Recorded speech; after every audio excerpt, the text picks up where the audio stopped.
sharing how I see the world with other people. So whenever I document something, whenever I do a short documentary, even when I do corporate video for that matter, it's always about translating what's inside of my head to the person who's watching it. Meet Brian Russell. The Fairfield native is the founder and owner of Red Shoe Film, his own personal film company that specializes in shorts. Well, from a filmmaking perspective, I always have a camera with me. Always, always, always. I have 16 terabytes of data sitting on my computer. And a lot of that, I don't know what I'll ever do with it, but I try and do something almost every single day. So when Superstorm Sandy hit the Connecticut coastline, he knew he would be ready to capture the aftermath. I saw this as, something that I felt like should be documented. And I brought my camera here on a number of the work days. I brought it here specifically when there were volunteers helping out and tried to capture what these people were doing. They weren't asking for recognition, but to me, it seemed important that our community came out to support all of us who had, so much damage and so much, devastation.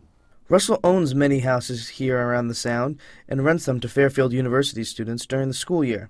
So his cleanup job has been quite a long process. First, we had to get rid of water, and that was a huge process. And then after the water got pumped out, the town actually pumped water out of the streets because it wasn't receding on its own. So after the water got pumped out, we started the process of cleanup. So we cleaned up sand, debris, and all the houses had water in them down here. So we started gutting drywall and taking out carpets and, getting the things ready to repair them. The shoreline in Connecticut got hit very hard by Superstorm Sandy, as water as well as sand rushed onto the mainland, leaving as much as 2 to 3 feet. And now, even a month later, there are still some remnants here on the mainland.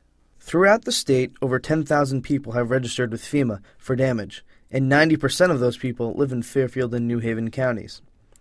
Almost $9 million has been given out for relief so far, and the storm is to blame for 6 deaths.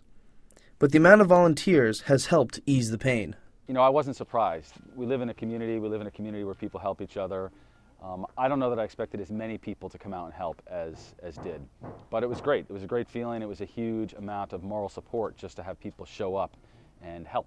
Russell and his crew continue to work on fixing up the area, but others are still in need of some help and supplies. You can help by donating and visiting redcross.org or texting Red Cross to 90999 for a $10 donation. Reporting from Fairfield Beach, I'm Matthias Gauss.